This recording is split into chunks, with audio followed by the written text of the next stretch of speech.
धरती जो सुबह।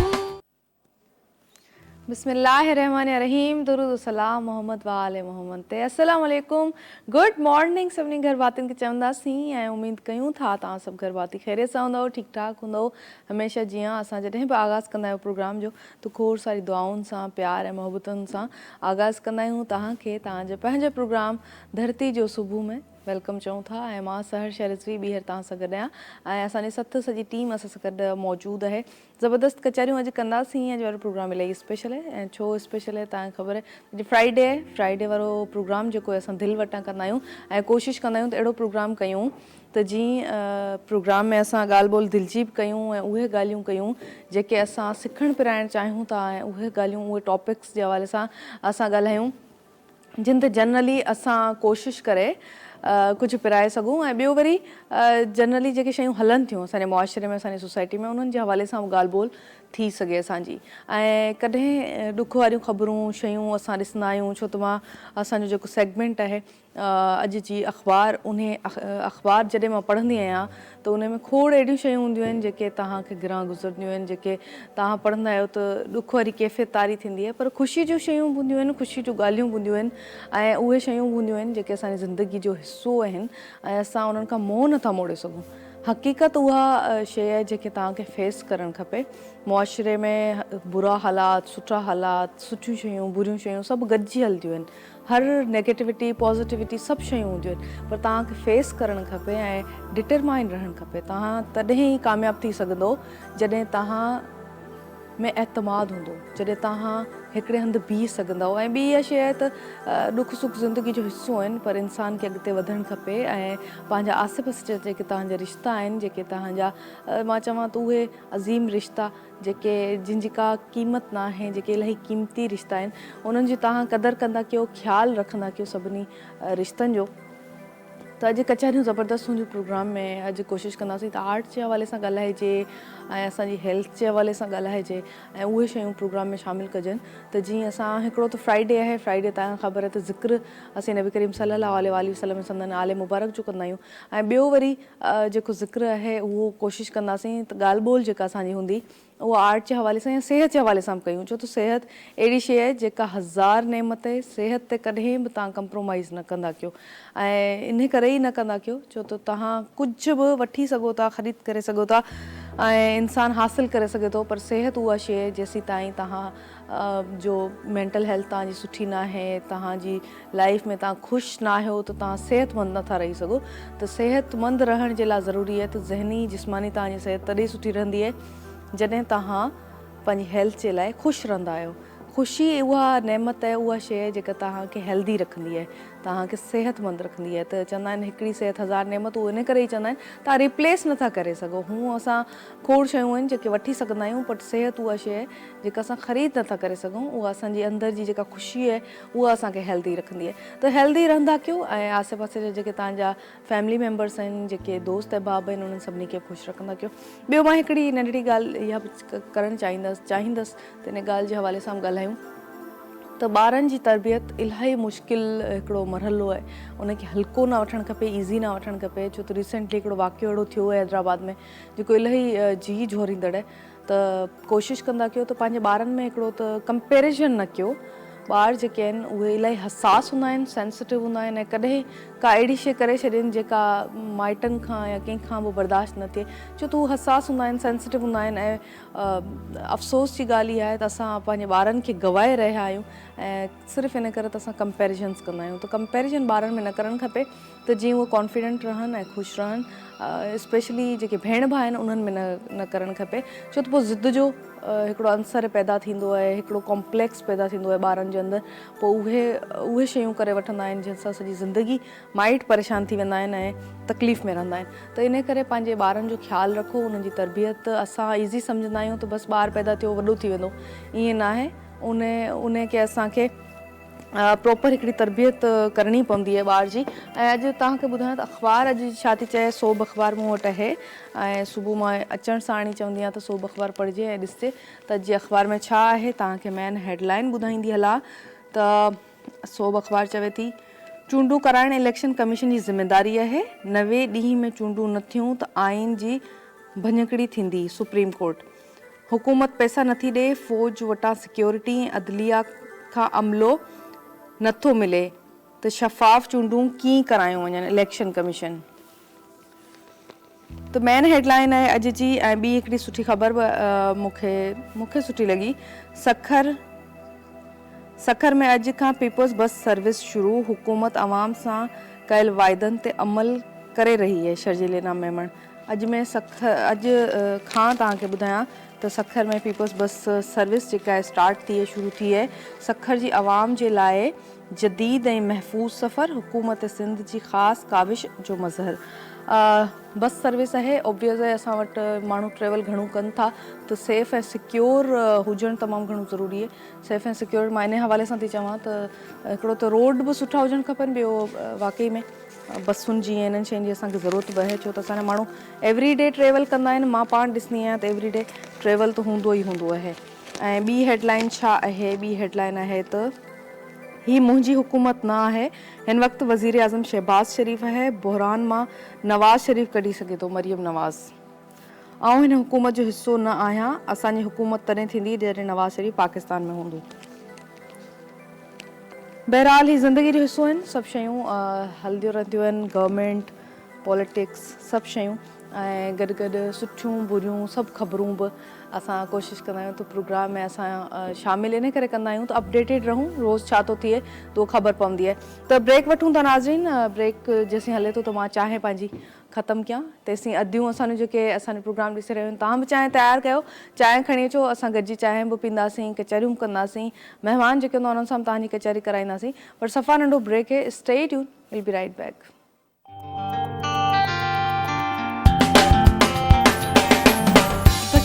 खोलिया पंहिंजा पर जारी रखबो नौ सफ़र धरती जो सुबह धरती। Welcome back once again. भलीकार चवंदासीं सभिनी घर वातियुनि खे, सभिनी देशवासियुनि खे। ऐं ज़बरदस्त प्रोग्राम थियण वारो आहे, छो त जेके महिमान पर्सनैलिटीज़ असां वटि हिन टाइम मौजूदु आहिनि, जेके असां वटि हिते कई आया आहिनि, तव्हांखे ॿुधायां त इलाही मौज़िज़ शख़्सियात आहिनि ऐं ॾाढो ज़बरदस्त हिननि जो कमु थियल आहे। छो त असां कोशिशि कंदा आहियूं प्रोग्राम में उन्हनि माण्हुनि खे घुरायूं जेके पंहिंजी धरती जे लाइ बहितरीनु कमु करे रहिया आहिनि। तव्हांखे ॿुधाईंदी हलां त पहिरीं शख़्सियत जेका असां सां गॾु मौजूदु आहे, आर्टिस्ट आहिनि ऐं बहितरीनु आर्टिस्ट आहिनि। न सिर्फ़ु आर्टिस्ट बल्कि आर्ट टीचर बि आहिनि, उस्ताद बि आहिनि। ऐं तव्हांखे ॿुधायां त जेके माण्हू मायूस थींदा आहिनि ऐं जेके जिन खां ग़लतियूं थी वेंदियूं आहिनि, उन्हनि खे माफ़ी जो हिकिड़ो अंसर हुजणु खपे, उन्हनि खे सुधारण जो हिकिड़ो अंसर हुजणु खपे। त तव्हांखे ॿुधायां थी, सेंट्रल जेल में जेके क़ैदी आहिनि उन्हनि खे बि आर्ट सेखारींदा आहिनि, उन्हनि खे वापसि ज़िंदगी जे पासे आणणु, उन्हनि खे हिकिड़ी पॉज़िटिव साइड जेका आहे उन जे तरफ़ आणणु, इहो बि हिकिड़ो वॾो मां चवां त सदका जारिया बि चई सघूं था, यानी कि हिकिड़ो बहितरीनु अमल बि चई सघूं था। त बहितरीनु इंसान आहिनि, बहितरीनु उस्ताद आहिनि ऐं बहितरीनु आर्टिस्ट आहिनि। वेलकम चवंदासीं सिकंदर जोगी खे। अस्सलाम वालेकुम। अस्सलाम वालेकुम। कीअं सर? ठीकु आहियो? महिरबानी। Thank you so much sir, तव्हां सां गॾु आहियो। असांजी फ़र्ज़ आहे। मूंखे ख़ुशी थी त तव्हां अॼु प्रोग्राम में आया आहियो। काफ़ी आर्टिस्ट आया आहिनि, पर मां चाहियो पियो त तव्हां अचो त जीअं असां तव्हां सां कचहरियूं करे सघूं, तव्हांखे लाइव पेंटिंग परफॉर्मेंस कंदे अॼु असां ॾिसंदासीं, डेमोस्ट्रेशन। ऐं नाज़रीन, ॿी पर्सनैलिटी, ॿी शख़्सियत तव्हांखे ॿुधायां, ही बि इलाही रिस्पेक्टेबल पर्सनैलिटी आहिनि। पहिरीं बि प्रोग्राम में तव्हां हिननि खे ॾिसी चुका आहियो। होम्योपैथिक डॉक्टर आहिनि, इन खां अलावा एंटरप्रेन्योर आहिनि, ब्रॉडकास्टर बि आहिनि ऐं ॾाढो ज़बरदस्त कमु करे रहियूं आहिनि। त हिननि सां बि मुख़्तलिफ़ शयूं आहिनि जिन जे हवाले सां अॼु ॻाल्हि ॿोल कंदासीं। ऐं डॉक्टर सायरा बानो असां सां गॾु आहिनि। अस्सलाम वालेकुम डॉक्टर साहिबा। वालेकुम सलाम। कैसी हैं? ठीक हैं? अल्हम्दुलिल्लाह, आप कैसी हैं? बहुत अच्छा सूदिंग कलर पहनाया आपने आज। Thank you so much. और मेरे जैसा ही है तकरीबन ऑलमोस्ट। इहो असां ॻाल्हायो कोन्हे, पर इत्तफ़ाक़ी थी वियो आहे। दिल से दिल को राह होती है। जी जी। ऐं नाज़रीन, तव्हांखे ॿुधाईंदी हलां त असां अॼु फ्राइडे आहे, जुमो आहे, तव्हांखे ख़बर आहे त असां ज़िक्र लाज़मी कंदा आहियूं। ऐं ज़िक्र करण जे लाइ ज़रूरी आहे त असां वटि सुहिणा सुहिणा प्यारा प्यारा आवाज़ हुजनि। उहे आवाज़ जेके सिलेक्टेड आहिनि, उहे आवाज़ जेके नबी करीम सल्लल्लाहु अलैहि वसल्लम में संदन आले मुबारक जो ज़िक्र कंदा आहिनि। तव्हांखे ॿुधाईंदी हलां त असां सां गॾु बहितरीनु आवाज़ रखंदड़ नातख़्वान ताज़ीन ज़हरा मौजूद आहिनि। अस्सलाम वालेकुम ताज़ीन, कैसी हैं आप? ठीक है, हमेशा की तरह बहुत प्यारी लग रही हैं। जज़ाकल्लाह, आप भी। ऐं नाज़रीन, सॼी सॼी टीम असां सां गॾु मौजूदु आहे। लाजो भाई असां सां गॾु आहिनि। अस्सलाम वालेकुम लाजो भाई। वालेकुम अस्सलाम। कीअं आहियो? ठीकु आहियो? ठीकु आहियां, बिल्कुल ज़बरदस्त, थैंक यू। लाजो भाई, मौसम जो हाल अहवाल ॾियो। मौसम बदल रहा है और गर्मी की आमद है। हाँ, कराची में ख़बर ही नथी पए। जी बिल्कुल ही सही। बस हाणे फेब्रुवरी त वरी लॉन जा कपिड़ा शुरू थी विया असांजा हीअं न आज ज़बरदस्त ॻाल्हियूं कंदासीं नाज़रीन है सबका अॻु में मां डॉक्टर साहिबा खां पुछंदमि डॉक्टर साहिबा कैसी हैं आप, क्या क्या मसरूफियात हैं? अल्हम्दुलिल्लाह ठीक ठाक। बस बिसाइड प्रोफेशन जो है सोशल एक्टिविस्ट हूँ, तो सोशल वर्क करती हूँ। जी, जी, कुछ जी। इदारों के साथ वाबस्ता हूँ। अल्लाह ताला ने कुछ थोड़ा बहुत काम मुझसे लिया है और मैं कोशिश करती हूँ कि उनके लिए कुछ काम करूँ। सही, अच्छा करती हैं आप। इंसान को मसरूफ रहना चाहिए और अच्छे काम के लिए ही मसरूफ रहना चाहिए। बस कोशिश पूरी होती है। पॉजिटिविटी आपका काम है। Exactly. पढ़े लिखे लोग ये भी जो भी पढ़े लिखे लोग होते हैं किसी भी फील्ड से वाबस्ता, वो कोशिश करते हैं कि वो पॉजिटिव चीज़ों पे काम करें, बिल्कुल, जिसकी ज़रूरत है मुआशरे बहुत में ज़्यादा। इस वक्त जिस तरह की मायूसी फैल रही है और साइकोसोमेटिक प्रॉब्लम्स हमारे यहाँ बहुत ज़्यादा रेज हो रहे हैं, साइकोलॉजिकल इश्यूज बहुत हो रहे हैं। मरीज़ कम और साइकोलॉजिकल इशू के मरीज़ ज़्यादा आते हैं। अतराफ से दुनिया से मायूस हैं, अपने मुल्क से मायूस हो जाते हैं। ऐसे में हम कोशिश करते हैं कि मायूसी, देखिए मायूस से होके क्या करना है, और जब मायूसी कुफ्र है, हमारे मज़हब में ही इसका इजाज़त नहीं है, हमारे रब ने इसकी इजाज़त नहीं दी हमें, तो हम मायूस क्यों हों? जब हमारा रब हमसे मायूस नहीं हो रहा और वो अभी तक दुनिया में बच्चों की आमद हो रही है, इससे पता चल रहा है कि रब अपने खल्क से मायूस नहीं है और वो कभी नहीं होता, तो फिर हम क्यों मायूस हों? देखिए हम ना अपने साथ कुछ लाए हैं ना लेके जाएंगे, आए भी अपनी मर्जी से नहीं, रब की रज़ा से आए, रब की रज़ा से जाना है, तो फिर मायूसी क्यों? बिल्कुल ज़बरदस्त बात आपने कही है। मौला अली अस्सलाम का के पुछो त असांजी ज़िंदगी असांजे वस में केतिरी है, त पाण फरमायूं त हिकिड़ो पेर मथे कयो त उन असां बि हिकिड़ो पेर मथे कयो, त पाण फरमायूं त हाणे ॿियो पेर मथे कयो, त हुन चयो त मौला हाणे ॿियो पेर मथे कंदसि त करे कोन सघंदसि या किरी पवंदुसि, त पाण फरमायूं एतिरी तव्हांजे वस में, न ॼमणु तव्हांजे वस में, न मरणु तव्हांजे वस में, ज़िंदगी एतिरी तव्हांजे वस में, जेको ज़िंदगी जो वक़्तु तव्हां गुज़ारियो था मक़सदु इहो आहे त तव्हांजे वस में कुझु बि न आहे इंसान जे वस में, पर हा पॉज़िटिविटी जेका आहे उहा तव्हांजे वस में आहे। तव्हां ज़िंदगी कीअं गुज़ारियो था, हिलाल रिस्क हासिल करण जे लाइ जाखोड़ कयो था, त इहा जेका शइ आहिनि उहा तव्हांजे वस में आहे। सिकंदर सर तव्हां खां पुछंदसि कीअं आहियो तव्हां, छा मसरूफ़ियात आहिनि तव्हांजो अॼुकल्ह? अल्हम्दुलिल्लाह बस ठीकु ठाकु आहियां माशाल्लाह। ऐं मसरूफ़ियात उहे आहिनि, हिकिड़ो आर्टिस्ट जेको ख़िदमतगार हूंदो आहे उहो ख़िदमत कंदो रहंदो आहे, ऐं असां बि मुआशरे में अहिड़ो ई कुझु रोल अदा कयूं पिया, जंहिंमें स्पेशली मां ॻाल्हि कंदो हलां, जीअं अवां बि चयो त कुझु अहिड़ा मजबूर माण्हू जेके ज़हनी बि बंदि आहिनि ऐं फिज़िकली बि बंदि आहिनि, उन्हनि माण्हुनि जो असां सहारो थियूं था। ऐं रुगो मां न, सभु आर्टिस्ट, असांजे पाकिस्तान जा जेके बि आर्टिस्ट जेके असांखे बि सुञाणनि था, जेके अव्हां खे बि सुञाणनि था, उहे बि विज़िट कंदा आहिनि। त सेंट्रल जेल कराची ऐं डिस्ट्रिक्ट मलीर जेल कराची, अॼुकल्ह मां डिस्ट्रिक्ट मलीर जेल ते घणो कमु पियो कयां, त उहे माण्हू जेके मतिलबु क्राइम करे अचनि था, उहे ॾोही आहिनि या बेॾोही आहिनि, उहो रब बहितर थो ॼाणे, पर असांखे उन्हनि खे हिकिड़ो खिलाइणो आहे, उन्हनि खे ख़ुशियूं ॾियणियूं आहिनि।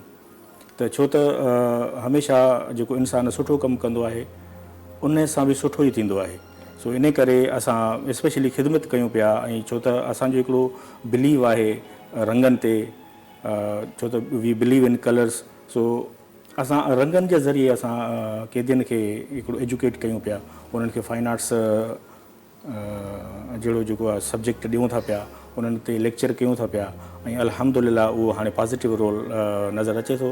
छो त मां 2007 खां वठी जेलनि में कमु कयो ऐं क़ैदियुनि ते कमु कयो आहे। 2007 खां वठी वॾो कंट्रीब्यूशन आहे माशाल्लाह। तव्हांजो हिकिड़ी कॉल वठूं था। हलो अस्सलाम वालेकुम। वालेकुम अस्सलाम। मैडम मां अमान लाइ अबासी पियो ॻाल्हायां नौकरीअ खां। कीअं आहियो? आदार ठीकु आहियो तव्हां? मुंहिंजो प्यारो दोस्त सिकंदर अली जोगी साहब हींअर ॻाल्हाए पियो, मां हिते ई वेठो आहियां नौकरीअ में। जी बिल्कुलु वेठल आहिनि सर सिकंदर, तव्हां हुननि सां ॻाल्हाए सघो था। जी हा जी जी हा जी सर ॻाल्हायो तव्हां। अस्सलाम वालेकुम अमान अल्लाह भाई, छा हाल आहे? ख़ुशि आहियो? वालेकुम अस्सलाम। अदा अमान लाइ अबासी पियो ॻाल्हायां जोगी साहब। जी जी जी जी, मां आवाज़ में सुञा थो तव्हांखे। ख़ुशि आहियो साईं? हा हा ख़ुशि माशाल्लाह माशाल्लाह। सिलसिले में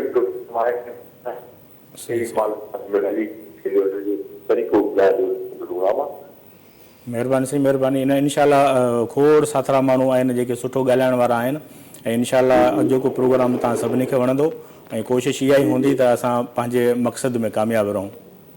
ॾाढो सुठो। हा thank U thank you so much अदा तव्हां कॉल कई प्रोग्राम में तव्हां शामिल थिया सभी गर्भाती तव्हां कॉल्स करे सघो था स्क्रीन ते नंबर हले थो नंबर नोट कयो कॉल कयो तव्हांखे कुझु पुछणो आहे डॉक्टर साहिबा बस सां गॾु आहिनि को सवाल आहे का क्यूरी आहे का ॻाल्हि आहे या का दिलि जी ॻाल्हि आहे त तव्हां पंहिंजी दिलि जी ॻाल्हि बि रखी सघो था या को सवाल आहे त उहो पुछी सघो था आर्टिस्ट जेके असांखे ॾिसी रहिया आहिनि तव्हांखे को क्वेश्चन आहे त सर सिकंदर असां सां गॾु मौजूदु आहिनि एक्सपर्ट आहिनि त तव्हां उन्हनि खां बि को सवाल करे सघो था नात खां शुरू कंदासीं प्रोग्राम खे ऐं ताज़ीन गॾु आहिनि त ताज़ीन खां असांखे नात ॿुधायो कहिड़ी नात ॿुधाईंदा अॼु असांखे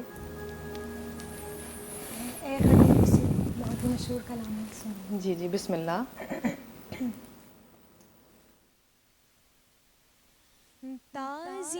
ताज़ीम से लेता है खुदा नामे मोहम्मद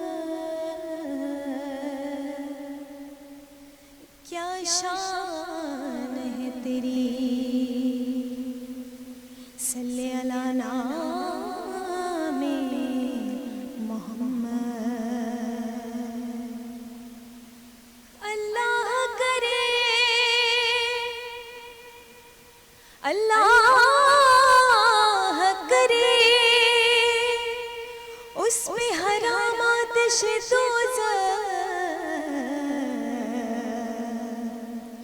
जिस शख्स के हो दिल पे लिखा नामे मोहम्मद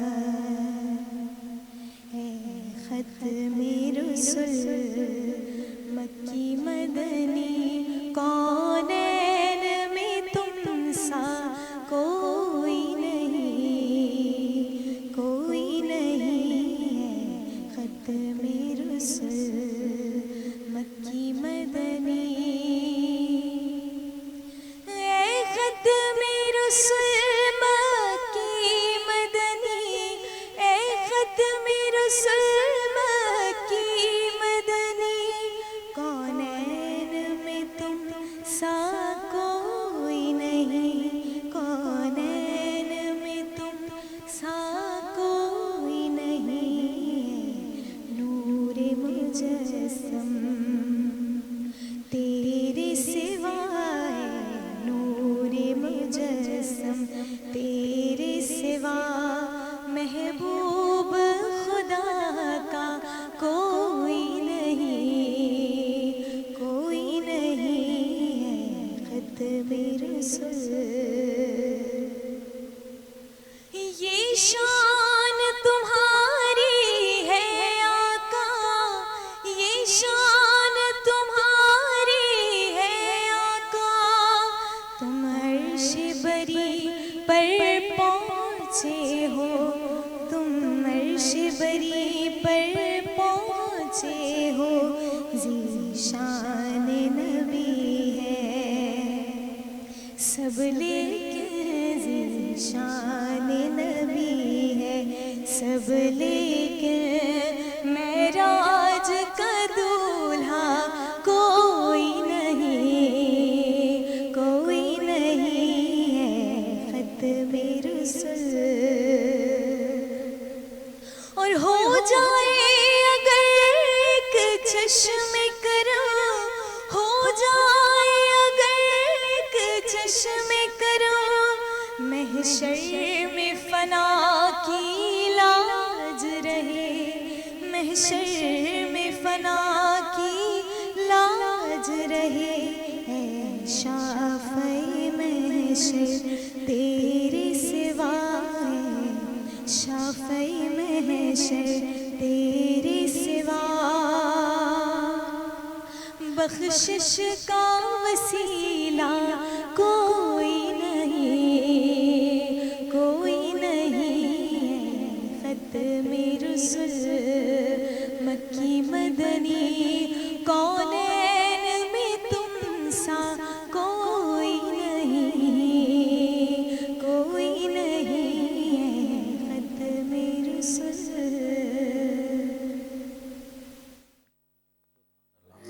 प्यारी नात नात आहे माशाल्लाह सां ऐं एॾो ई प्यारो आवाज़ आहे ताज़ीन जो ऐं ॾाढो सुकून मिलंदो आहे जॾहिं तव्हां ज़िक्र कंदा आहियो स्पेशली अॼु फ्राइडे आहे त असां ज़िक्र बि करे रहिया आहियूं ऐं ॻाल्हि ॿोल सिहत जे हवाले सां बि कंदासीं ऐं आर्ट जे हवाले सां ॻाल्हि ॿोल थींदी पर ब्रेक वठूं था नाज़रीन सफ़ा नंढो ब्रेक आहे असां सां गॾु रहिजो ऐं ॾिसंदा रहिजो धरती टीवी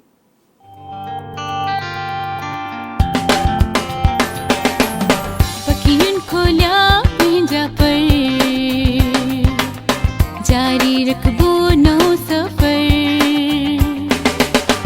धरती जो सुकून धरती भली का चवंदासीं सभिनी घर वातियुनि खे ऐं ज़बरदस्त असां नात ॿुधी ताज़ीन खां ऐं कचहरियूं अॻिते वधायूं था ऐं मां खोड़ सवालनि जेके पुछणु चाहियां थी हिकिड़ो त स्पेशली असांजे मुआशरे में जेके डेंजरस शयूं थी रहियूं आहिनि उन्हनि जे हवाले सां बि ॻाल्हाईंदासीं ऐं आर्ट ते बि ॻाल्हाईंदासीं सर सिकंदर तव्हां पंहिंजी परफॉर्मेंस असांजी डेमोस्ट्रेशन तव्हांखे जेका ॾियणी आहे तव्हां छा ठाहींदव अॼु इन जे हवाले सां ॿुधायो ऐं स्टार्ट कयो पंहिंजो कमु तव्हां छा ठाहींदव जी मां मुंहिंजो हिकिड़ो रूहानी उस्ताद बि आहे ऐं जंहिं मूंखे स्पेशली फाइन आर्ट्स में पढ़ण जे लाइ बि वॾो उत्साह आयो ऐं मूंखे ॾाढियूं शाबाशियूं ॾिनियूं ऐं जेको भिटाई जो पारखो आहे साईं अनवर पीरज़ादो साहिबु मां चाहियां थो त साईं जो मां आउटलाइन में हिकिड़ो पोर्ट्रेट ठाहियां छो त मूंखे जेको जॾहिं थीसिस मां ॾींदो हुउमि त मूंखे इलाही सारियूं जेके सलाहूं हूंदियूं एडवाइस मूंखे साईं ॾिनियूं ऐं साईं मूंखे भिटाई जे तरफ़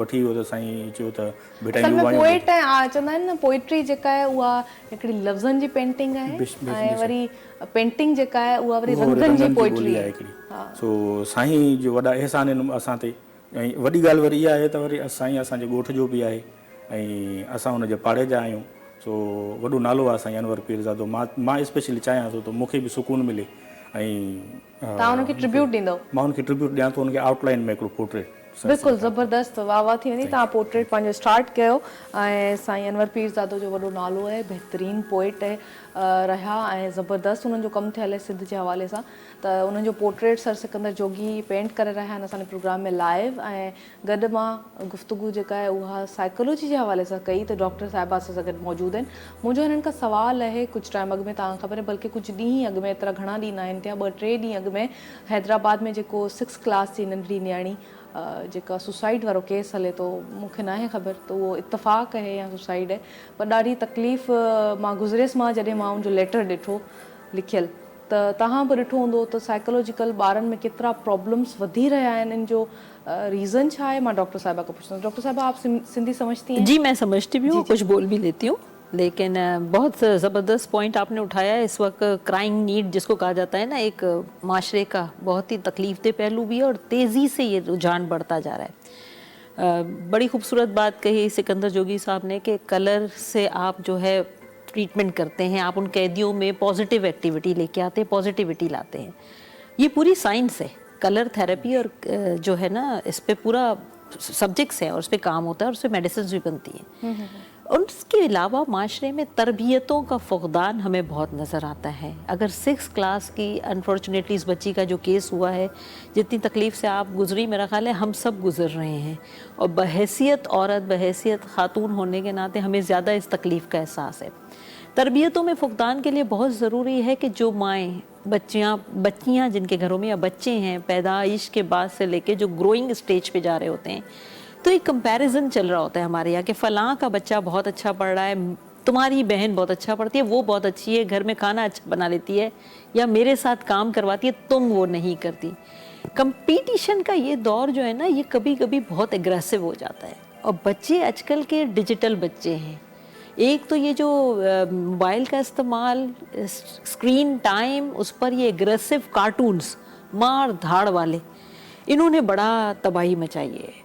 मेंटल डिसऑर्डर्स में हमें ये चीज़ें बहुत ज़्यादा मिलने लगी हैं। आपने इससे पहले भी सुना होगा कि एक बच्चे ने, वो पागल हो गया सिर्फ इस वजह से कि वो ऑल द टाइम गेम्स खेलता था और उसमें जीतने के चक्कर में उसने शायद एक गन से जो है सारे घर वालों को मार डाला था। जी बिल्कुल। तो इस किस्म की बातें इसलिए आ रही हैं कि पेरेंटल कंट्रोल नहीं है चीज़ों पे, और पेरेंटल का अपने ऊपर कंट्रोल नहीं है, वो अपने मोबाइल को कंट्रोल नहीं कर रहे। तो हमें दीन से दूरी मार रही है। हमें बचपन में अगर बच्चों को ये सिखाया जाए कि तवक्कल कितना है उनके अंदर, तो शायद हमें वो इन नताइज से ना भुगतना पड़े। हम बच्चों को ये बताएं कि खुदकुशी हराम है और वो क्यों है, कि बाद की सारी अबदी ज़िंदगी आप इस आग में जलते रहोगे। तो शायद आपकी तरबियत का ये हिस्सा बोले कि वो बच्चा खुदकुशी ना करे। लेकिन आप देखें, सुसाइड को इतना आसान कर दिया है। लोग समझते हैं हमने अपनी जान ले ली, खत्म, अब हम इजी हो गए। नहीं, यहाँ से तो आपकी अबदी जिंदगी शुरू होती है। तो अबदी जिंदगी का जो कॉन्सेप्ट है वो कोई भी नहीं दे रहा, ना पेरेंट्स दे रहे हैं, ना टीचर्स अनफॉर्चुनेटली नहीं दे रहे। डॉक्टर्स के पास अगर आते हैं पेशेंट, आप देखिए 50% ओपीडी का टर्नओवर जो है वो साइकोलॉजिकल केस पे आ रहा है। क्यों आ रहा है? इसकी वजह ये है कि सुनने वाला कोई नहीं है। हस्बैंड एंड वाइफ में भी इतने कंपटीशन चल रहे हैं। वाइफ का ये डिमांड होती है, अमूमन जनरली मैं बात कर रही हूँ, मैं किसी पर्टिकुलर पे नहीं बात कर रही, कि वो इतनी आशाएं से हैं जो मेरे पास नहीं है, आपने मुझे दिया क्या। तो आप जब दिया क्या की बात आती है, आपको रब ने पूरा मुकम्मल इंसान बनाया, आप रब से भी शिकवा कर रहे होते हो, तो फिर बंदे की तो बात ही ख़त्म हो गई ना। जब ये सारी बातें होती है, वो आपस में घुटा हुआ माहौल होता है, वो हमारे पास आते हैं। अनफॉर्चुनेटली बहुत सारे डॉक्टर बहुत बड़े होते हैं, वो इतने मसरूफ़ होते हैं, उनके पास टाइम नहीं होता, वो सिर्फ पेशेंट देखते हैं और भगा देते हैं। तो वो कहाँ जाएं? अगर मैंने तो ये देखा है कि अगर मैं आधा घंटा वाइप करके अपना निकाल के पेशेंट की बात सुनती हूँ, मुझे उसकी दवा में असर भी नज़र आता है, मुझे उसकी ज़िंदगी में एक चेंज भी मिलता है। तो अगर मेरी वजह से किसी की ज़िंदगी पॉजिटिव साइड पे जाती है, मेरे एक आधा घंटा देने से, तो मैं क्यों ना वो काम करूँ, कहीं तो माशरे में पॉजिटिविटी आए। तो ये पहला कदम जो मैं उठा रही हूँ, अगर सब उठाने लगे ना, माशरे में बहुत अच्छा चेंज आएगा। बिल्कुल। तहम्मुल नहीं है, बर्दाश्त नहीं है, हम रोड पे जाते हैं, ट्रैफिक में हम पास ऑन कर रहे होते हैं। रमज़ानों में तो इससे बुरा हाल होता है, जबकि रमज़ानों में सबसे ज़्यादा हमें बर्दाश्त का सबक दिया गया है, लेकिन हम उससे ज़्यादा आगे एग्रेसिव होते। क्यों? सिर्फ तरबियत का फुकदान। वो कहते हैं ना कि एक वक्त आया है कि इल्म तो बहुत है, इदारे बहुत हैं, लेकिन तरबियतें नहीं हैं। तो वो तरबियत का फुकदान होता चला जा रहा है, इखलाकियात का भी नहीं है। वो तरबियत में सारी चीज़ें आ गई। तालीम और तरबियत, देखिए ये दोनों लफ्ज़ एक साथ थे हमेशा, बिल्कुल। लेकिन आजकल आप देखो ये दोनों अलग हो गए। तालीम अपनी जगह हो गई है, तरबियत अपनी जगह हो गई। तालीम बस चैप्टर कंप्लीट करवाया और बच्चे घर गए। अनफॉर्चुनेटली बहुत मुश्किल दौर पे हम खड़े हैं। हमारे बच्चे बहुत इनसिक्योर हैं, हमारे नौजवान बहुत इनसिक्योर हैं। आप देखिए पान गुटखा छालिया क्यों खाते हैं? हम तो कैंसर पे भी काम कर रहे हैं। ओरल कैंसर के बाद जो इनका हाल होता है नहीं समझते। जो इलेक्ट्रिशियन आता है उसके मुंह में गुटखा होता है, उसको एक लेक्चर देने की कोशिश करो, कहता है अल्लाह मालिक है। अरे भाई अल्लाह मालिक है, अल्लाह ने तुम्हें अशरफुल मखलूकात क्यों बनाया, नेमतें दी हैं आपको, क्यों बनाया, तुम्हें समझ क्यों दी? तुम्हें भी बकरी बना देता, जानवर बना देता, जो कुछ भी खा लेती, लेकिन तुम्हें इंसान को अशरफुल मखलूकात आप देखिए ना, दांतों का इलाज इतना महंगा है। आप बात कर रही हैं, दांतों की बात ओरल कैंसर की। ओरल कैंसर में पूरा जबड़ा सड़ जाता है, यहाँ से वाइप ऑफ कर दिया जाता है ओपन। अब आप बताएं प्लास्टिक सर्जरी क्या हम अफोर्ड कर सकते हैं?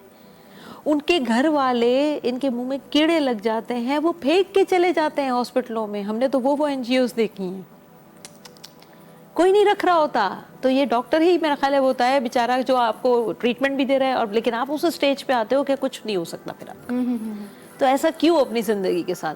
आप अपने जहनी सुकून, वक्ती एनर्जी हासिल करने के लिए अपना आप दांव पे लगा देते हो। एक इंसान को वजूद में लाने के लिए 9 महीने माँ मेहनत करती है, अपने पेट में रख के उसका जन्म देती है। उस माँ के पैरों तले जन्नत होती है, आप उसी को उड़ा देते हैं। और अल्लाह ताला की भी एक इन्वेस्टमेंट होती है अपने इंसान पे, अपने बंदे पे, और पूरी जिंदगी की इन्वेस्टमेंट है। उसमें वो पैदा होता है, बढ़ता है, फिर उस पे उसको नेमतें क्या क्या अता की। और आप देखिए नॉर्मल इंसान, आप किसी भी स्पेशल के, मैं तो स्पेशल इदारों से भी वाबस्ता हूँ, डेफ की एसोसिएशन से मैं वाबस्ता हूँ, थैलेसीमिया की एसोसिएशन से मैं वाबस्ता हूँ, ब्लाइंड के एसोसिएशन में मेरा जाना होता है। यकीन जाने बहुत शुक्र अदा करते हैं वहाँ से आने के बाद कि अल्लाह ताला ने आपको मुकम्मल रखा। आप किसी के मोहताज नहीं है कि आपको हर हफ्ते जाके ब्लड ट्रांसफ्यूजन कराना है। आप हर हफ्ते जो है डेफ नहीं है कि आपको साइन लैंग्वेज चाहिए, कोई इंटरप्रेटर चाहिए जो आपकी लैंग्वेज की ट्रांसलेशन करे। आपके काम करने के लिए आप हैंडीकैप नहीं है कि कोई बंदा चाहिए जो आपको मूव करे। कितना रब का शुक्र है, कितना शुक्र है कि आप अपनी ज़बान बोल सकते हो। गूंगे बच्चों को देखें, वो कुछ नहीं कह सकते। और कितनी बीमारियां ऐसी हैं, सीपी चाइल्ड को देखें, वो एक अच्छा खासा माशरे पे भी बोझ होता है हमारे लिए। अब थैलेसीमिया की बात करें, जब से कोविड हुआ हमें खून नहीं मिल रहा उस तादाद में जो हमें चाहिए होता है। थैलेसीमिया क्यों होता है? अच्छा क्यों होता है इस पे भी बात करेंगे, आप हमें जवाब दीजिएगा। थैलेसेमिया वाकई हिकिड़ो इलाही सीरियस डिज़ीज़ आहे, उनखां कीअं बचिजे, उनजा रीज़न्स छा हूंदा आहिनि, उहो बि असां डॉक्टर साहिबा खां पुछंदासीं। ऐं गॾु मां हिकिड़ी ॻाल्हि ज़रूरु चवणु चाहींदसि, जीअं हिननि ॻाल्हि कई साइकोलॉजिकल जेके प्रॉब्लम्स ॿार फेस करे रहिया आहिनि, ॾाढी ईज़ा जी ॻाल्हि आहे। त असांजे मुआशिरे जा ॿार जेके असांजो फ्यूचर आहिनि, इहे ई ॿार आहिनि जेके वॾा थींदा, हीरोज़ थींदा, को किथे असांखे रिप्रेज़ेंट कंदो, को कंहिं फॉरम ते असांखे रिप्रेज़ेंट कंदो। ऐं अॼु असां नंढपण में ई हुननि केतिरो साइकोलॉजिकल प्रॉब्लम्स जेके आहिनि उन्हनि में ॾिसूं पिया, त इहा वॾी ईज़ा जी वॾी तकलीफ़ जी ॻाल्हि आहे। ऐं तव्हां ॾिसो त ॿारनि खे कंपेयर न कयो। जेके ॿार स्टडीज़ में सुठा न आहिनि, ज़रूरी न आहे त हिकिड़ो ॿारु हिकिड़े सब्जेक्ट में सुठो न आहे त ॿिए में बि सुठो न आहे। ज़रूरी न आहे त असां उन ते प्रेशर विझूं कंहिं हिसाब सां, उन्हनि खे स्टडीज़ जे लाइ असां प्यार सां सम्झाए सघूं था। मोहबत अहिड़ी ज़ुबान आहे जेका जानवर बि सम्झे थो, पखी बि सम्झनि था। त तव्हां उहा ज़ुबान ॿारनि सां ॻाल्हायो जेका ॿार डिज़र्व कनि था। असां ज़ुल्म कंदासीं, जहिड़ो कंदासीं त ॿार अञा ईज़ा में अची वेंदा ऐं साइकोलॉजिकल मसइला शुरू थींदा। त पोइ उहे एंड ईअं थींदा जीअं हैदराबाद में रिसेंटली नंढड़ी पंहिंजी ज़िंदगी जो अंत करे ऐं उहो एंड कयो आहे। इहो अहिड़ो एंड असां नथा चाहियूं।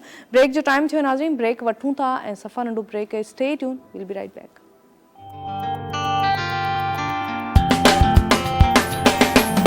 पखियुनि खोलिया पंहिंजा पर, जारी रखबो नओं सफ़र। धरती जो सुबुह, धरती जो सुबुह। Welcome back once again. सभिनी घर भातियुनि खे चवंदासीं ऐं उहे घर भाती जिन्हनि असांखे हींअर जॉइन कयो आहे, तव्हां सभिनी खे वेलकम चऊं था ऐं ख़ुशि आमदीद चऊं था तव्हांजे पंहिंजे प्रोग्राम में। ऐं नात ॿुधंदासीं, ताज़ीन असां सां गॾु आहिनि, पोइ ॻाल्हि ॿोल खे अॻिते वधाईंदासीं। ताज़ीन, हाणे कहिड़ी नात आहे जेका तव्हां असां सां शेयर कंदो, ॿुधाईंदो? पंजाबी कलाम है, वो सुनाऊंगी मैं। बिस्मिल्लाह। आमना दिलाल दिया उच्चिया निशाना, आमना दिलाल दिया उच्चिया निशाना, नबी दिया वैरिया क्यों, नबी दिया वैरिया क्यों सड़ सड़ जाना, आमना दिलाल दिया उच्चिया निशाना, रब ने जहान सारा ए दिल ही बनाया है, रब ने जहान सारा ए दिल ही बनाया है, हर शब्द प्यारा नू खुद फरमाया है, रब दी सौरभ रब दी सौरभ आप दीवाना, आमना दिलाल दिया उच्चिया निशाना, सोने दा मदीना रब इंज दा बनाया है, सोने दा मदीना इंज दा बनाया है, सारे आदे मथे आनू इत्थे आ झुकाया है, कर कुर्बान दे दे, कर कुर्बान दे दे, लखा इत्थे जाना, आमना दिलाल दिया उच्चिया निशाना, और बोलदा है जो भी नबी रब दी ज़बानी है, बोलदा है जो भी नबी रब दी ज़बानी है, कोलों पे आकेंदा नहीं है, फैसला कुरानी है, सानिए दा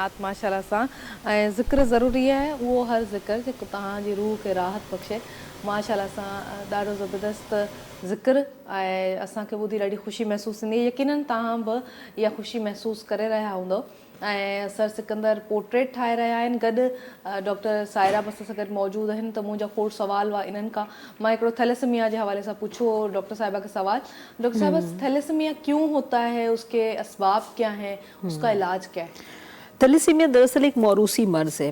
मैं आप हम सब में से लोग थैलेसीमिया माइनर होते हैं, ये आपका ब्लड की रिपोर्ट बता देती है कि आप थैलेसीमिया माइनर है। लेकिन अगर दो पार्टनर्स यानी मेल फीमेल थैलेसीमिया माइनर शादी करते हैं आपस में तो फिर उनमें होने वाले बच्चों के चांस होते हैं कि वो थैलेसीमिया मेजर हो, और 100% तो होता ही, एक आध बच्चा तो होता ही है, किसी किसी के सारे बच्चे भी हो जाते हैं, किसी के 2 भी होते हैं। तो उसके लिए बहुत ज़रूरी है, जिसके लिए हम बहुत ज़्यादा काम कर रहे हैं कि थैलेसीमिया मेजर फ्री पाकिस्तान बनाया जाए। हेल्प इंटरनेशनल वेलफेयर ट्रस्ट हमारा इदारा है और हम इस पर फ्री ऑफ कॉस्ट इनका इलाज तो करते हैं। लेकिन आपको मैंने जैसे पहले कहा कि जैसे ही कोविड हुआ और उसके बाद बच्चों में और यंगस्टर्स में स्पेशली ब्लड डोनेट करने की शरह कम हो गई। बीमारी की वजह यह है कि इनके अंदर खून नहीं बनता।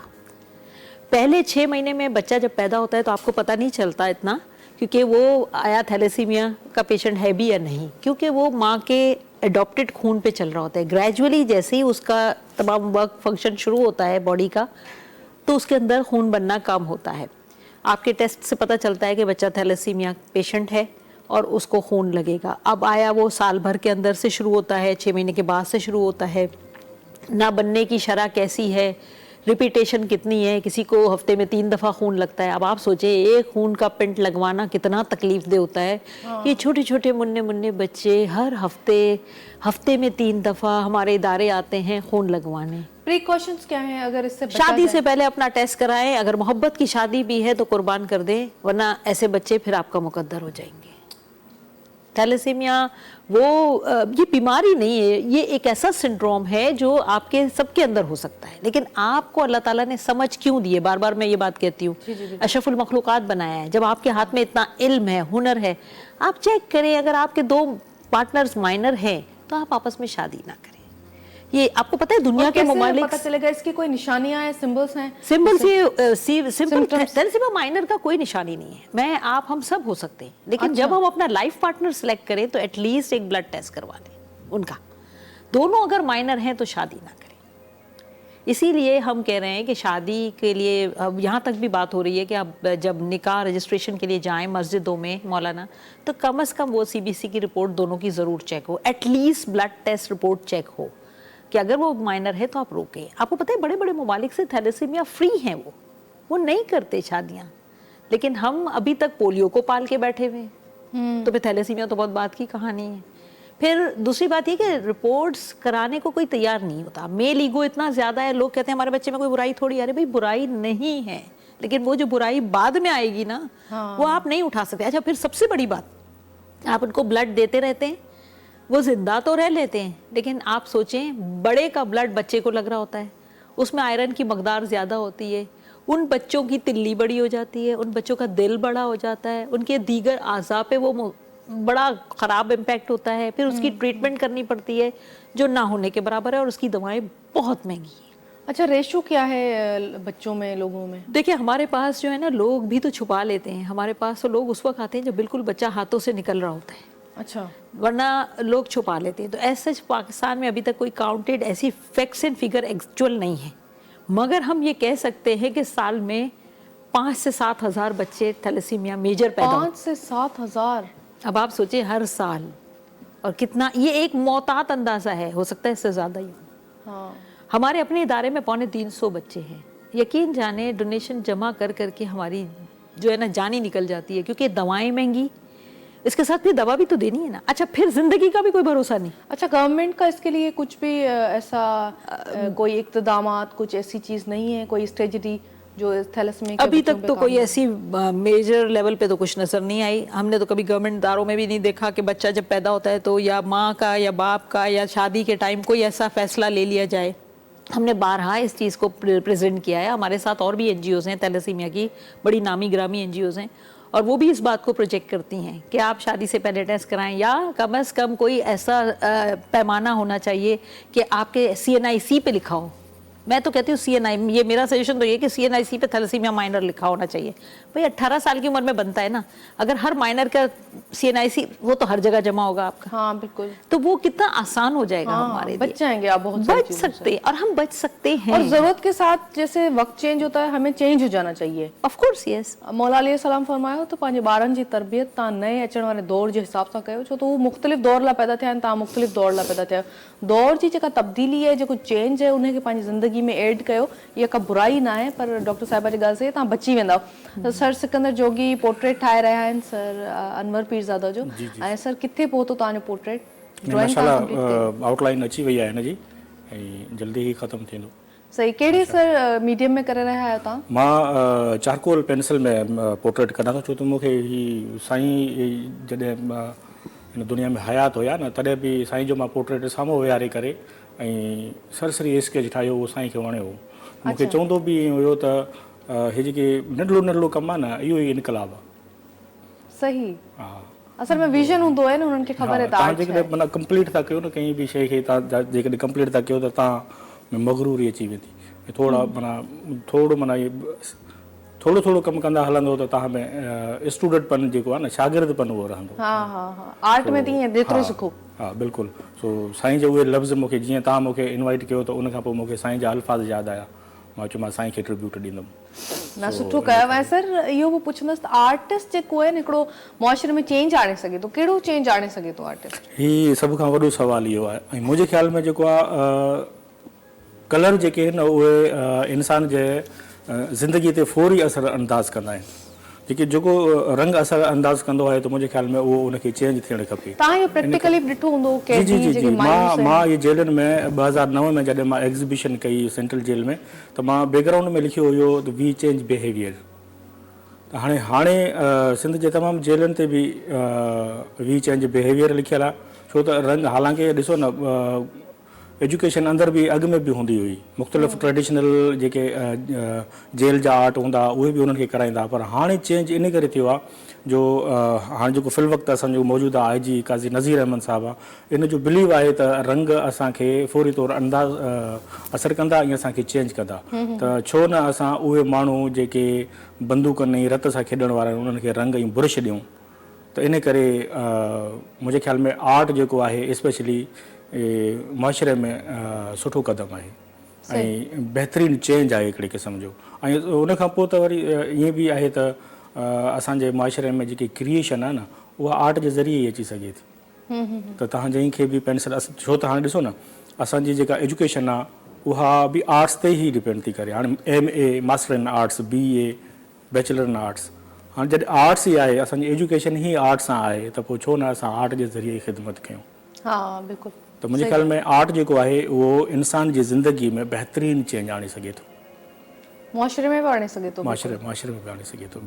बल्कि दुनिया जहान जो मां चवंदी आहियां तहज़ीबूं जेके बचंदियूं आहिनि, उहे सिर्फ़ु उन्हनि जे आर्ट ऐं कल्चर जे करे। आर्ट ऐं कल्चर जे करे आहे, बिल्कुलु। ऐं केतिरो सर तव्हां मिट्टी जा माण्हू आहियो, जीअं मां आहियां, असां सिंधी अक्सर मिट्टी जा माण्हू ई हूंदा आहियूं, आर्टिस्ट स्पेशली। छा चवंदो हिन धरती सां केतिरी वाबस्तगी अथव, केतिरो रिश्तो आहे, केतिरो प्यार आहे, हिन धरती छा ॾिनो आहे तव्हांखे? जोगी हुजण जे करे मूंखे वॾो फ़ख़्रु आहे त ऐं मां जोगी आहियां। ऐं वरी वॾो फ़ख़्रु इहो बि आहे त मां मोहन जदेड़े जी भिक में, अनवर पीरज़ादे जे ॻोठ जे भरिसां असांजो नंढड़ो ॻोठु आहे, डोकरी जा आहियूं। ऐं इहा जेका ख़ुशबू आहे न मिटीअ जी, इहा तमामु वॾी महक आहे असांजी सिंध जी स्पेशली। इन करे जेको बि सिंधी आहे उहो ईअं चवंदो आहे त मां मोहन जदेड़े जी मिटी जो माण्हू आहियां। सो वॾो चेंज आहे असांजो आर्ट ऐं कल्चर, रिच कल्चर आहे। सही। ऐं डॉक्टर साहिबा बि गॾु आहिनि, त उन्हनि खां मां खोड़ सवाल आहिनि जेके पुछी रही आहियां। ऐं डॉक्टर साहिबा तव्हांखे ॿुधाईंदी हलां त ब्रॉडकास्टिंग बि कंदियूं आहिनि। डॉक्टर साहिबा, अभी कौन सा प्रोग्राम आपने स्टार्ट किया है? मेरे नॉर्मली तो बहुत सारे प्रोग्राम चलते रहे हैं, लेकिन मैं हेल्थ को फोकस करती हूँ और इस वक्त भी मेरा हेल्थ आवर चल रहा है एक रिनॉन्ड चैनल पे, FM चैनल पे, और उसमें 2 घंटे का लाइव शो होता है। और अल्हम्दुलिल्लाह मेरे शो में बड़े बड़े डॉक्टर्स आते हैं, हर हॉस्पिटल से मैं डॉक्टर्स को इन्वाइट करती हूँ और बहुत बड़ा खुशी से आते हैं वो, क्योंकि ये एक लिसनर्स की बहुत बड़ी तादाद होती है। तो हम कॉल्स भी लेते हैं, SMS भी लेते हैं और सवालों के जवाब के साथ साथ हर स्पेशलिटी पे बात करते हैं। तो जनरल पब्लिक तक कानों में वो बात जाती है। तो मेरा ख्याल है ये इससे भी बहुत चेंज बड़ा आ सकता है एक सोसाइटी अपने देखें अपना अपना रोल हमें डालना है। हाँ, आप मेरी आवाज अगर सुन के हजारों में से कोई एक भी अपना एंगल सही कर लेगा या उसको फायदा हो जाएगा तो मैं समझूंगी कि वो मेरा प्रोग्राम वसूल है मेरे लिए। ये अपना देखिए वही बात है ना, उन्होंने कहा ना छोटा छोटा काम करके आगे बढ़ना चाहिए। वही बात है कि आप अपने हिस्से का रोल तो डालें ना, हाँ बाकी फिर सब मिलकर वो डालेंगे सच्चाई से डालें, बाकी कंट्रीब्यूशन हो छोड़ दें, जाएगा हाँ, बड़ा। बिल्कुल। और जहाँ तक रंगों की इन्होंने बात की और सेंट्रल जेल की बात की, तो मेरा अपना भी जेलों से वाबस्तगी रही अच्छा। है, क्योंकि मैंने एक लंबा अरसा एक ऐसे ग्रुप के साथ काम किया जो कंप्यूटर लिटरेसी सेंटर्स बनाते थे, और हमने पूरे पाकिस्तान में, उसकी मैं चेयरपर्सन थी उस NGO की, कराची से खैबर, गवादर से कश्मीर, मैं ट्रैवल भी करती रहती थी, और हर शहर और स्पेशली सिंध में तो 18-19 ज़िलों में मैंने काम किया है। अच्छा अच्छा। नौशेर अफरोज, कोटरी मोहम्मद कबीर, खैरपुर, बदीन, धोरो नारो, ठट्ठा, सुजावल, सब जगह हमारे सेंटर्स थे। हम फ्री ऑफ क्या कॉस्ट काम बना था के ये? कंप्यूटर लिटरेसी सेंटर्स बना के डोनेट करते थे, अच्छा फुल फर्निश्ड, और हम किसी से कोई पैसा भी नहीं लेते थे। वो सेल्फ फंडेड NGO थी। तो उसकी मैं चूंकि चेयरपर्सन थी, तो मेरा एजुकेशन से, मैंने हैदराबाद वुमेन जेल में बनाया, मैंने सेंट्रल जेल में भी अल्हम्दुलिल्लाह अल्लाह ताला ने मेरे हाथ से डोनेट करवाए, सखर जेल में मैंने बनाया, फैसलाबाद बूस्टल जेल में मैंने बनाया, लाहौर जेल में मैंने बनाया। तो जेलों का माहौल मैंने देखा। क्या साइकोलॉजी होती है वहाँ लोगों की? देखिए एक वक्त ऐसा था कि लोग क्राइम करके आते थे, और जो नहीं भी होते थे ना वो क्रिमिनल बन जाते थे। लेकिन अब माशाल्लाह इतने पढ़े लिखे IGs आ रहे हैं, DIGs आ रहे हैं, एक चेंज आया है। फिर सिकंदर साहब जैसे लोग वहाँ बैठे, उस्ताद बैठे हैं, हमने सिखा रहे हैं उनको। कंप्यूटर दे के वहाँ टेक्नोलॉजी, वहाँ टीचर्स भी प्रोवाइड किए जिन्होंने उनको कंप्यूटर सिखाया। आपको पता है वुमेन जेल हैदराबाद में जो है ज्यादातर फॉरेनर्स थी जो ड्रग के केस में पकड़ी जाती है। वो इतनी स्मार्ट होती थी कि उनकी टीचिंग करना बड़ा मज़ेदार होता था। तो मैं तो जाती थी वहाँ, मिलती थी, बैठती थी, काफ़ी लंबा अरसा गुजारती थी। तो मैंने वो सारे माहौल देखे हैं, और मैं वही बात कहती हूँ कि अपने बच्चों की शुरू से अच्छी तरबियत करें ताकि इस जगह पे जाना ही ना हो। हाँ है ना, हमारी तरबियतें में कोताही है तभी तो ये जेलें भर रही हैं। हाँ हाँ हाँ, या ये इदारे भर रहे हैं जो थैलेसीमिया के हैं या ये डेफ के हैं। आप क्यों खानदान में शादी करके आपस की शादियों से ही ये मौरूसी बीमारियां आगे निकलती हैं। और क्राइम को कोई भी चीज़ जस्टिफाई नहीं करती, लेकिन हाँ ये बात सच है कि कहीं ना कहीं मुआशरे का, तरबियत का, इन चीज़ों का अंसर जरूर होता है। कहीं ना नहीं, बहुत ज्यादा। इसलिए कि आप देखें अपने बच्चों की, आपने अगर कनात पसंदी की तरबियत की है तो वो कभी भी क्राइम पे नहीं जाएगा। हाँ हाँ हाँ। आज हम करप्शन में सबसे आगे जा रहे हैं, मॉरल्स हमारे पीछे हो रहे हैं। क्यों? हमारे मॉरल की तरबियत कम होती जा रही है। हाँ बिल्कुल। किसी ने कहा है ना, मुझे पढ़ी लिखी माएँ दो, मैं तुम्हें पढ़ी लिखी नस्ल दूंगा। तो माओ से तो नस्ल चलती है, तो हमें माओ को, मुझे, आपको, हम लोगों को जो है ना अपना रोल प्ले करना। माँ पहली दर्ज का है। बिल्कुल सर, सिकंदर से भी पूछूंगी सर, साइकोलॉजिकली तव्हां ॾिसो था हेतिरा केॾी तव्हां साम्हूं ॾिठा आहिनि, 2007 खां वठी हिकिड़ो वॾो अरसो, वॾो दौर तव्हां ॾिठो आहे, माण्हू उन्हनि माण्हू सां गॾु तव्हां रहिया आहियो, उन्हनि खे तव्हां तरबियत ॾिनी आहे आर्ट जी। पुछंदसि त छा उन्हनि जो साइकोलॉजी कीअं हूंदी आहे, उहो सिखण में इंट्रस्टेड हूंदा आहिनि या को चेंज ईंदो आहे कलर सां? असल में बहितरीनु इंसान त आहिनि न उहे, ऐं इंसान बि आहिनि। ऐं हिकिड़े मूंखे केॾी हिकिड़े मज़ाक जे तौर ते हिकिड़ी ॾाढी भली आहे, मां ॻाल्हाइण पियो चाहियां। तो उन्होंने चयो तो सर हमें आर्ट सिखा के आप हमें बहुत ही एक्टिव कर रहे हैं, अगर हम इसके बाद अगर आप आर्ट का असर ना लें और इसी सेम फील्ड में जाएं तो हमारे पास क्रिएशन आ गई है ये काम करने के लिए। लेकिन फिर मैंने उसको जवाब दिया कि आर्ट में एक सी नफासत भी होती है और ऐसा चार्म भी होता है कि वो आपको इस तरफ लेके नहीं जाएगी, क्योंकि रंग जो है वो हमेशा बिजी करता है इंसान को, पॉजिटिव चेंज लाता है। तो आप जितना भी आप सोचें, लेकिन आर्ट जो है वो आपको पॉजिटिव करेगा।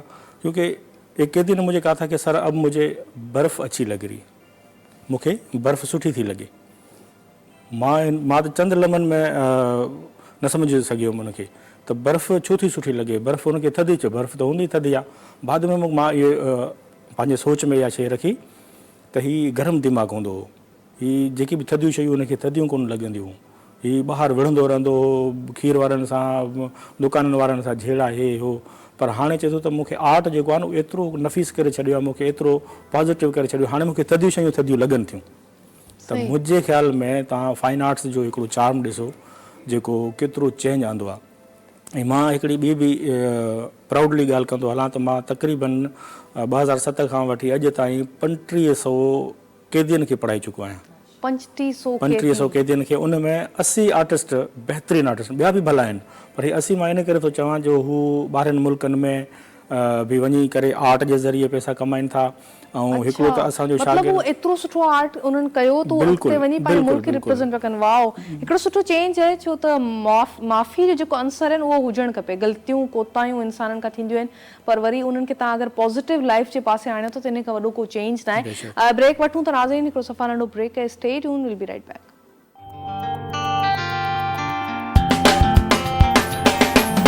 पखियुनि खोलिया पंहिंजा पर जारी रखबो नओं सफ़र धरती जो सुबुह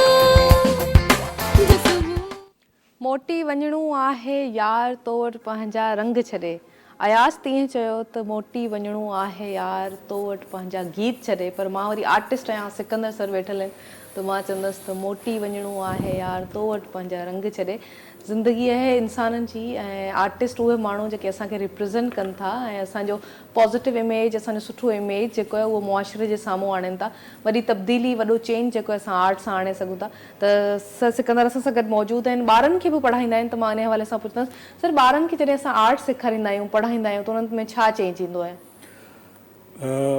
सभ खां पहिरियों त मां इहो चवंदुमि त जेको ॿारु आहे न उहो पहिरियों ई क्रिएटिव आहे ऐं असां उनखे जेका बाक़ी जी एजुकेशन जॾहिं असां सेखारियूं था आहियूं उन खां अॻु में तव्हां ॾिठो हूंदो त जॾहिं बि ॿारु पहिरियों चकर पहिरियों मरतबो जॾहिं स्कूल में थो वञे त उनजो टीचर मिस या उनखे पेंसिल थी पकड़ाए त असांजी जेका एजुकेशन स्टार्ट ही पेंसिल सां थी थिए असांजी जेका हायर एजुकेशन खणी चऊं या स्टार्ट जेको आहे उहो असांजे आर्ट सां थो थिए ऐं पोइ ॿी ॻाल्हि सम्झणी आहे सभ खां पहिरियों छा सम्झणो आहे असांखे आर्ट सम्झणो आहे उहा लाइन सम्झणी आहे त कहीं आर्टिस्ट चयो आहे न त पंहिंजे फ्यूचर जे लाइ हिकिड़ी लाइन मुंतख़ब कर take a line for the walk त इहा जेका लाइन आहे न इन करे असां ॿारनि खे पकड़ींदा आहियूं त सभ खां पहिरियों हू आर्ट जे ज़रिए एजुकेशन में अचे त असांजो जेको आर्ट आहे उहो ज़मानत थो वठे त बाक़ी एजुकेशन हिन खे बाद में सम्झ में ईंदी त इन करे वॾो चेंज आहे ऐं ॿार खे जॾहिं पेंसिल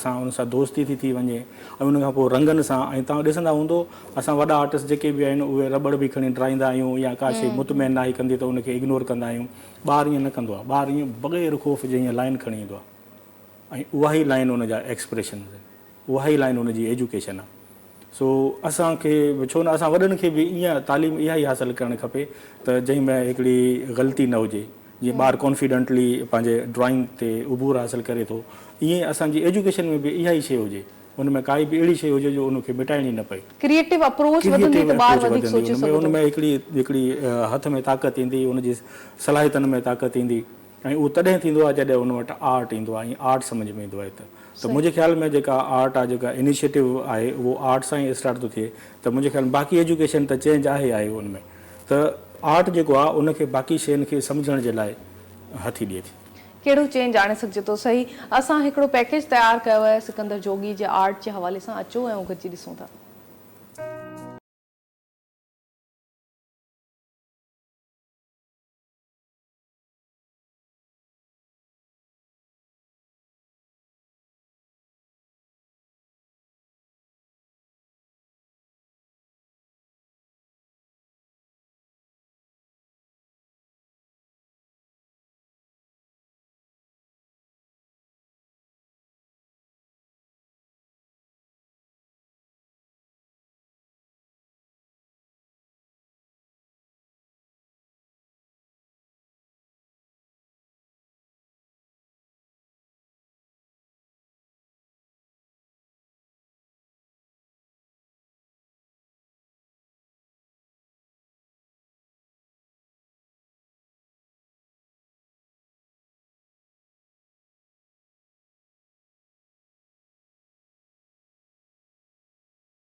बेहतरीन पैकेज बेहतरीन कमु thank you ma'am thank you sir आर्ट जी असां ॻाल्हि कई त तव्हां चयो ॿार खे जॾहिं पेंसिल ॾींदा आहियूं तॾहिं खां हुनजी अप्रोच हिकिड़ी स्टार्ट थी वेंदी आहे आर्ट खे सम्झण जी। हिकिड़ी फितरत बि इंसान खे आर्ट सेखारे थी, उहो है म्यूज़िक वारो। लाजो भाई का यूँ सवाल है मुझो, बच्चा जब पैदा होता है तो जैसे ही हम म्यूजिक प्ले करते हैं, रोता है, म्यूजिक प्ले करते हैं, तो वो वहाँ पे ही हाथ पैर मारना शुरू कर देता है, डांस करना शुरू कर देता है। वीडियोस देखी हैं हमने, सामने भी बच्चे देखे हैं। तो ऐसा ही होता है कि बच्चा जो है म्यूजिक से फेमिलियर होता है। म्यूजिक से क्या चेंज आता है जब हम बच्चे को म्यूजिक पढ़ाते हैं, सिखाते हैं? ऐसा है कि सर के बच्चों के लिए मैं समझता हूँ, मेरी राय के मुताबिक, कि म्यूज़िक बहुत ज़रूरी नहीं कि आपने कीबोर्ड ही उसको सिखाना, उसको फ्लूट्स सीख लें, वायलिन सीख ले। हाँ। इससे ये होगा कि आपके जो बच्चे हैं ना, बुराइयों से दूर रहेंगे। सबसे बड़ी बुराई तो ये है, स्मार्टफोन आप छोटे बच्चों के हाथ में दे दें, हाँ बिल्कुल, बजाय उसके कि उसको म्यूज़िक की तरफ जो है ना लगा दें, तो वो बेहतर है। हाँ। ये तो आपने देखा होगा कि फ़ोन, बच्चे नाश्ता भी नहीं करते, उनको पहले स्मार्टफोन उसके हाथ में होगा तो वो नाश्ता करेगा। मैंने देखे हैं बच्चे बहुत सारे। बिल्कुल। तो मेरे लिए तो ये कि बच्चों को ज़रूर सिखाएं म्यूज़िक। अभी तो सिंध गवर्नमेंट ने एक कदम भी उठाया है, वो कह रहे हैं कि हर स्कूल में म्यूजिक टीचर जो है उसको ला रहे हैं। पेंडिंग में, अभी पेंडिंग में कुछ मसाइल हैं जिसकी वजह से वो पेंडिंग में।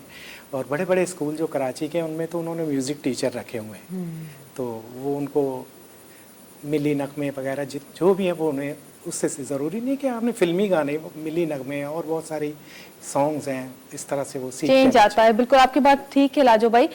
मां भी चंदस त इहो बहितरीन हिकिड़ो अमल है, बेहतरीन कदम है। असांखे हर स्कूल में म्यूज़िक टीचर, आर्ट टीचर लाज़मी रखणु खपनि, जेके असांजे ॿार जी जेका कॉग्निकेटिव ऐं क्रिएटिव अप्रोच है, जेका थिंकिंग आहे, उहा वधाए सघनि ऐं ॿार पॉजिटिविटी जे पासे अचनि, त जी नेगेटिव शयूं जेके आहिनि हू ऑलरेडी मुआशरे में तमामु घणियूं उनखां परे रही सघनि। बच्चों में क्या चेंज आता है डॉक्टर साहबा? हम उनको प्लांट्स जब लगाना सिखाएं, प्लांटेशन, आर्ट है, म्यूजिक है, कल्चर से जब उनको रिलेट करें बच्चों को या साथ करें, तो क्या चेंज आता है आर्ट सीखने से? सबसे बड़ी बात तो ये है कि प्लांटेशन, अगर बच्चों के अंदर आप ये शुरू से ये गट्स दे दिए जाएं, प्लांट करना, उसकी केयर करना, तो तरबियत वहीं पे शामिल हो जाती है कि वो दूसरों की केयर करेगा, वो मार धाड़ वाले रवैये से बचेगा, उसके अंदर एक कूलिंग। क्योंकि देखिए मिट्टी, हम बने हुए मिट्टी से, जैसे आपने कहा मिट्टी जमाड़ू, तो वो मिट्टी का एक लम्स होता है ना, वो एक तस्कीन देता है बंदे को। और जाना भी मिट्टी में, तो आपको एक अजीब सा सूदिंग इफेक्ट आता है। और इससे आप देखें कि कई साइकोलॉजिकल बिहेवियर्स चेंज होते हैं जब आप मिट्टी में काम करते हैं थोड़ा देर, तो वो चीज़ बच्चों के अंदर तरबियत का उनसर पैदा करती है कि किस तरह केयर करनी है अपने से छोटों की, कमज़ोर की, तो माशरे में एक पॉजिटिव साइट आती है। सही। फिर जैसे इन्होंने कहा कि रंग की पूरी एक साइंस है। आपका ये स्टूडियो इतना कलरफुल है, कितना सूदिंग इफेक्ट देता है। हाँ बिल्कुल, मूड अच्छा होता है। सुबह उठ के आप, मेरे पास तकरीबन 200 प्लांट्स हैं अपनी बैल्कनी के बाहर, तो मैं तो रोज़ सुबह उठ के थोड़ा 15 मिनट देती हूँ उनको, और मैं देखती हूँ। और आपको पता है प्लांट्स बातें भी करते हैं। अगर आप उनकी केयर करते हैं, आप उनके पास थोड़ी देर खड़े रहें, आपको ऐसा लगता है वो अपनी बात कहते हैं। तो ये भी पूरी एक साइंस है। और सबसे बड़ी बात, नेचर खूबसूरती है, आपकी एनवायरनमेंट की खूबसूरती है, एयर इंडेक्स आपका अच्छा रहता है, पॉल्यूशन कम होता है। तो ये सारी चीज़ें भी, आप छोटे छोटे प्लांट आपके सबके घरों में होंगे, तो डेफिनेटली आपके एनवायरनमेंट पे भी तो आपका कंट्रीब्यूशन होगा ना। हाँ, बिल्कुल। जिस तेज़ी से हम लोग दरख्त काट देते हैं, उसके बाद जो आप देखें सुबह उठ के आप अपने मोबाइल में और कुछ ना चेक करें, ये देखेंगे एयर क्वालिटी क्या है, तो नॉर्मली कराची में पुअर आ रही होती है, एक्सट्रीमली पुअर आ रही होती है, और नीचे लिखा होता है कि wear a mask before leave the home. तो आप बताएं ना कि कहाँ खड़े हैं हम, तो सांस की कितनी बीमारियां हो रही है। जिनको अस्थमा होता है वो तो जी नहीं पा रहे होते हैं। तो ऐसे सूरत में अगर ये प्लांटेशन करना, light music, cultural folk, flute, बांसुरी, ये सारे तो हमारे ट्रेडिशन में भी शामिल है ना। तो ये सारी चीजें जब आएंगी तो फिर ऑटोमेटिकली बच्चे जो है एग्रेसिव साइड की तरफ कम जाते हैं। क्योंकि देखिए बच्चों के अंदर एनर्जी बहुत होती है, उस एनर्जी को यूटिलाइज करना होता है, either positive either negative. Negativity में ये हुआ जो 6ठी क्लास की बच्ची ने किया। जी जी जी जी जी। अच्छा, मैनर्स की भी आप बात कर रही थी, ब्रेक में हम बात करते हैं क्या चेंज लाना चाहिए, किस चीज़ से। मैनर्स में मैं कहूँगी कि एक जैसे परिंदों के लिए पानी का ग्लास भर के रखना, या कोई पॉट भर के रखना, उनके लिए दाने रखना, ये भी एक पॉजिटिव मैनर है। क्या चीज़ें हैं जो हमें बच्चों की तरबियत में 5 बेसिक एलिमेंट्स रखने चाहिए? एक तो प्लांटेशन बहुत अच्छी चीज़ है कि केयरिंग कहा जाता है। परिंदों के लिए पानी, उनके लिए जगह, उनके लिए सॉफ्ट कॉर्नर, और मैं तो कहती हूँ केजेस ना रखें, परिंदों को कैद ना रखें। एक तो देखिए ये गुनाह भी है, और आपको अगर पसंद है, आप देखें उनकी खूबसूरती वही है कि वो नेचर में रहते हैं, तो अपने बच्चों को इस चीज़ की तरबियत भी करें कि किसी को कैद ना करें। आप अगर घर में परिंदे बंद करके रखते हो ना, तो एक हाकमियत का आंसर भी डेवलप होता है बच्चों के अंदर, तो ये चीज़ भी बच्चों की तरबियत में शामिल होती है। तो 3-4 बालकनीज में रखने चाहिए, छत पे रखने चाहिए, आप पानी ओपन के रखें। pots देखिए वगैरह। उनकी भी जिंदगी है ना, उनको भी तो जीने का हक है। आपका दिल चाहता है आप बाहर निकल के कहीं भी जाएं, तो उनका भी दिल चाहता है ना, उनको तो अल्लाह ने पर दिए हैं। बिल्कुल। तो वो उनको कैद करना तो वैसे भी अच्छी बात नहीं है। तो बच्चों को ये चीजें सिखाएं, प्लस ये कि अपने बच्चों को टाइम दें, टाइम दें, क्वालिटी टाइम दें। ये ना दें कि आप ऑफिस से थके आ रहे आए हैं, आप बस खाना पूरी कर रहे हैं, आपने सिर्फ होमवर्क कराना है मार दाड़ करके, इसके बाद आपने छोड़ दिया टीवी के आगे। ऐसा ना करें, अपने बच्चों को टाइम दें।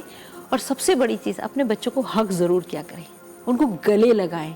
जो अंदर की गर्मी होती है ना माँ बाप की, वो जो बच्चों में ट्रांसमिट होती है ना, वो पॉजिटिव, हम उसको हमारे अब के दौर में वाइब्स कहते हैं। वो एक ठंडी छाँव पैदा करता है अंदर, और उसको तहफ़्फ़ुज़ का एहसास होता है, वो एक कंप्लीशन होता है, उसको पता होता है कि मेरे पास कोई है मुझे चाहने वाला।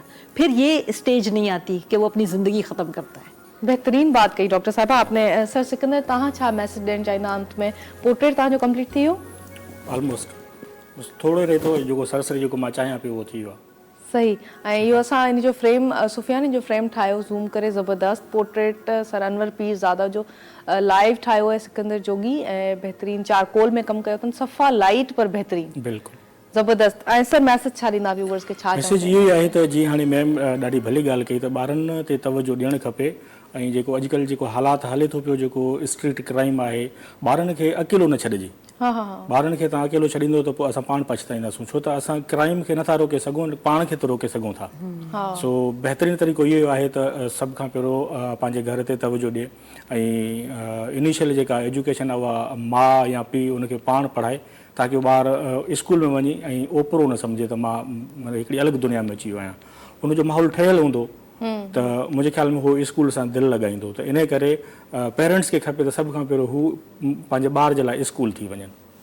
ज़बरदस्त मैसेज ॾिनो है तहाँ। आप क्या मैसेज देंगी डॉक्टर साहबा? मेरा इसी मैसेज से कंटिन्यू है कि अपने बच्चों की तरबियत अच्छी करें। जब बच्चों की तरबियत अच्छी होगी तो माशरा खुद ब खुद सुधरता चला जाएगा। इसमें कंट्रीब्यूशन हमें ही करना है, किसी और ने नहीं करना। साथ ही साथ आप सब लोगों को इनवाइट भी करूंगी कि 21 मार्च को हमारे Pakistan association of the deaf, जो कि आपके स्टूडियो के बिल्कुल पीछे ही है इदारा, हमारा स्कूल है बच्चों का, गूंगे बहरे बच्चों का, उसमें हमने पाकिस्तान डे सेलिब्रेशंस रखी हैं, और उसमें हमने डेंटल चेकअप भी रखा है बच्चों का। तो आप लोग सब और तमाम देखने वाले मुझे इनवाइटेड हैं कि आप लोग ज़रूर आएँ, हमारे इदारे को देखें, हमारा काम देखें, और कहीं हम कोताही कर रहे हैं तो हमारी तस्दीक करें। ज़बरदस्त। Thank you so much doctor साहबा, आपने हमें टाइम दिया। Thank you Sikandar sir, thank you Tazeen, आप सब हमारे साथ थे। ताज़ीन, आपकी मनकबत पे हम एंड करेंगे प्रोग्राम का। ऐं नाज़रीन, इतने मोकिलायूं था खोड़ सारी दुआउनि सां, प्यार सां, मोहब्बत सां। ऐं असां सभिनी जो इहो मैसेज आहे, धरती टेलीविजन जो इहो मैसेज आहे त पंहिंजे ॿारनि जी सुठी तरबियत कयो, ऐं उन्हनि खे मोहब्बत ॾियो, प्यार ॾियो, ऐं आर्ट खां परे न कयो। आर्ट उहा शइ आहे जेका चेंज मुआशरे में आणे सघे थो। तव्हां सोचो जेके ॾोहारी माण्हू आहिनि उहे बि चेंज जे पासे अचनि था, उन्हनि जी ज़िंदगी में पॉज़िटिव चेंज अचे थो। ॿार त वरी बि हिकिड़ो वधंदड़ ग्रोथ वारे टाइम पीरियड में हूंदो आहे, त उन में अञा वधीक सुठी अप्रोच सां वधी सघे थो ऐं अॻिते वधी सघे थो। त इन करे पंहिंजे ॿारनि जो खोड़ सारो ख़्यालु रखो, तरबियत ते ख़ासि ध्यानु ॾियो, ख़्यालु रखो, पंहिंजो बि ख़्यालु रखो। मूंखे मुंहिंजी सॼी टीम खे इजाज़त ॾियो। इंशाल्लाह असांजी मुलाक़ात हाणे सूमर ते थींदी। तेसि ताईं जे लाइ पंहिंजो खोड़ सारो ख़्यालु रखिजो। एंड असां मनकबत ते कयूं था ऐं तव्हां सभिनी जी नज़र कयूं था। अल्लाह भाई। हर एक दिल में करबला बसा दिया हुसैन ने, हर एक दिल में करबला बसा दिया हुसैन ने। नजर ना आता था खुदा, दिखा दिया हुसैन ने, हर एक दिल में करबला बसा दिया हुसैन ने। वो नूर है तू खाक है, बशर तेरी बसात क्या, वो नूर है तू खाक है, बशर तेरी बसात क्या, बना के खाक को शिफा बना दिया हुसैन ने, हर एक दिल में करबला बसा दिया हुसैन ने। बिसर मिले तो झूम कर ये बोला राहिबे मसीह, बिसर मिले तो झूम कर ये बोला राहिबे मसीह। नसीब में नहीं था जो दिला दिया हुसैन ने, हर एक दिल में करबला बसा दिया